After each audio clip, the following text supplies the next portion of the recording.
adolescent, but I mean, no, it wasn't that bad. You know, happens, right? I mean, you figure it out. There's a lot of people, around me trying to keep, the guardrails so I don't go crashing into a ditch. This is Andre, so he's gonna join Okay. because All right. he's a total millennial. Dude, Jesse. Andre, man. Nice to meet you. Pleasure. How are you? No, I'm excited to have you. Yeah.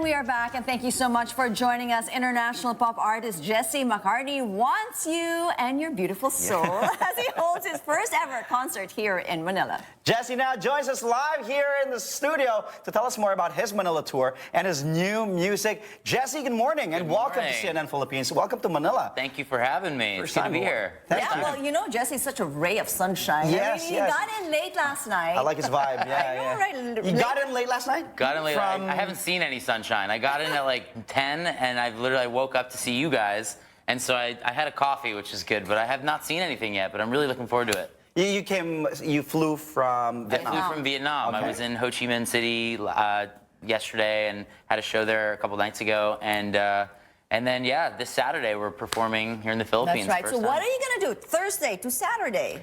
I'm going to be talking to you fine people. We're going to keep you busy, but I hope you get to enjoy some of our sites. I hope so too. We're going to try and squeeze some time in to go do some sightseeing and see the city, meet the people of the city, and hopefully try some great local cuisine and try to soak it in while I am here, because I'm only going to be here a few short days, unfortunately. You had a great time in Vietnam, right? Ho Chi Minh City. I did. It's my first time anywhere in Southeast Asia. I've been to Japan before. I've been other places in Asia, but the first time here in the Southeast part of Asia, and it's incredible. You'll have a great time here in the Philippines, man.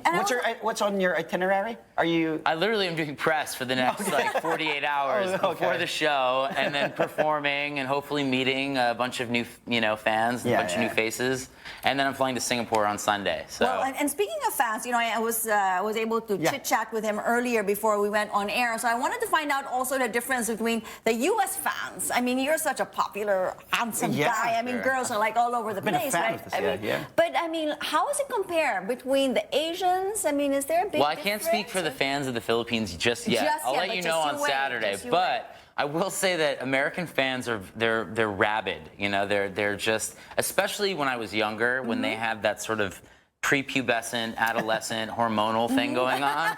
But in Vietnam, they're very respectful. At least, especially when you speak, when you're on stage and you're singing, they're singing along, they're cheering. But then it's really funny, like there's a shift. As soon as you start speaking, it goes dead quiet, which is not something I'm used to. And I'm thinking, oh man, like I feel more on the spot when I'm talking than when I'm singing. But yeah, no, I'm looking forward to seeing the reaction for the first time from all of my Filipino fans. I'm looking forward to meeting each and every one of you. See, Jesse's a nice guy, and they're all excited to see a lot of people here in the studio. I haven't seen this much people inside the studio.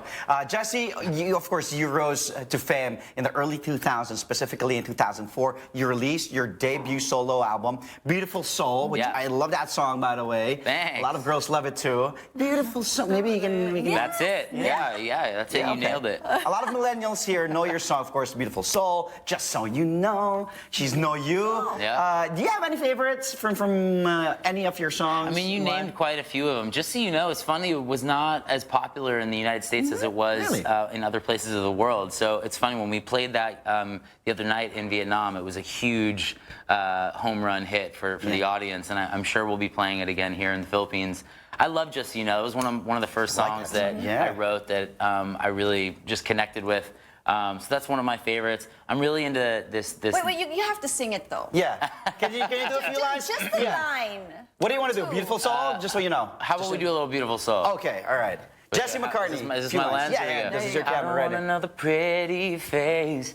I don't want just anyone to hold. I don't want my love to go to waste.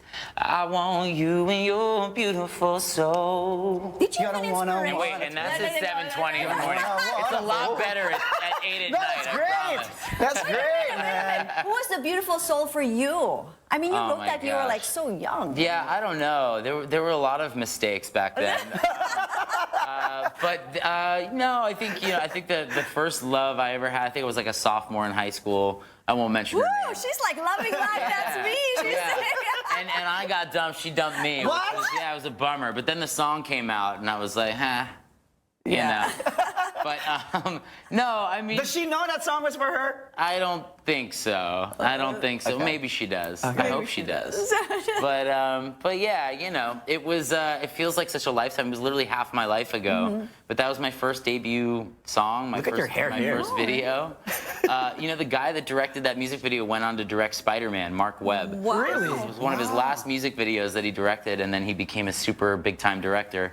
That was a really fun time. I really enjoyed making that. Speaking of, now of course we're into the a lot of superhero movies. Did you ever consider doing movies, being Spider-Man or being? Did I ever consider being Spider-Man? Yeah, I had so many options.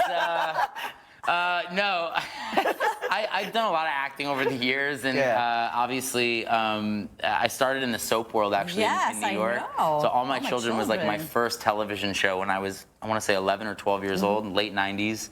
Early 2000s, and then I think my first sort of big primetime break was a show on the WB called Summerland, and I was about 15 years old, and I was simultaneously recording my first album, so it all sort of kind of came together in like this synergy kind of way, and came onto the scene in like 2004 or 5. But acting's always been a part of my life. I've been doing a lot of comedy lately. I've been writing some sketches for Funny or Die. And so comedy is like something new for me that I'm finding I'm really enjoying a lot. But obviously this year music has taken back over the driver's seat, and I'm really focused on this new project and putting out new music later this year. And you did. Last year you had, of course, Better With You. Wasted also. Yeah. And how would you describe the music then of Jesse McCartney and the music now of Jesse McCartney? It's funny, it's kind of over the years taken left and right turns, but I do feel like there's been sort of a secular thing. It's come back around, and the music that I'm making right now is probably actually very reminiscent of the early days, in that it's a little bit more organic sounding.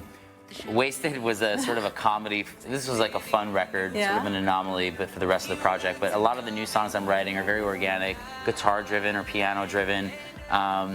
Lyrically a little bit more in depth about what's going on in my life, both personally and publicly. So yeah, I mean, it's kind of come full circle. I think that if you enjoyed some of the stuff from my earlier days, you'll probably really enjoy this next project. Well, I was just telling them how a lot of people here in the Philippines, we are really into hugot songs, hugot lines. We relate Remember the to your hugot, songs, right? yes. And it's just something, we just love romantic stuff. And so how do you draw inspiration when you do write your songs? Because a lot of people associate, like, use your songs as national anthems. Right.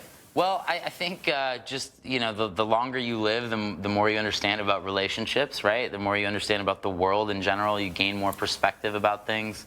When I was younger, I was just kind of like, singing about love, hoping that one day I'd find it. But I think now, I do understand a little bit more about what a real relationship is. And when you do that, it allows you to sort of take a pen and paper and write something that people can relate to and that's accessible for everyone.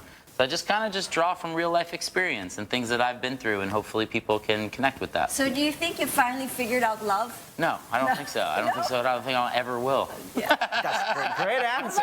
Love guru here. Andre, talk to him. Ask for advice. So speaking of advice, your advice to aspiring recording artists who want to follow your footsteps, who want to follow that same path as you did. Well, things have changed so much since when I started in the industry. I think now more than ever we're in a digital age of just constantly sharing, obviously, right? And content. There's never enough information that you can give to satiate your audience. I think just keep making music, keep writing, keep putting it out there for people to see. Stretch your legs. Don't just limit yourself to one thing. If you can sing and you can also act, if you can turn your songs into something funny, share as much as you can with your audience and allow people to discover all the special things that make you you. Wonderful. And we're going to see all that on stage on Saturday. Yes, you'll see Saturday. Yeah, come check it out. Okay. So What can we expect? Yeah, what can we expect? You're gonna see a lot of. I'm gonna play a few new songs, but of course I'm gonna play a lot of the old stuff. This is my first time performing here in the Philippines, obviously, so no one has ever seen me. Are you gonna be dancing? Yeah, of course. Yeah, right? Of course, I don't sit still. Yeah, so a lot of the old stuff, a few of the new tunes, but it'll be a well-rounded show and very high energy, I promise. Jesse, please do invite everybody to your concert happening on the 13th. To all of my fans here in Manila and around Manila, you got to come check out the show. I'm very excited to see you all. It's my first time in the Philippines. It's going to be an epic show. Come check it out Saturday night. Jesse McCartney, folks, July 13th, Saturday. Go check him out. Thank you so much for being on the show. So much. Next time, come by and sing. Thanks for You can have a concert here if you want. Yeah, absolutely. I'd love to. Again, we just had international pop artist Jesse McCartney. And now over in Tinseltown, controversy stirring up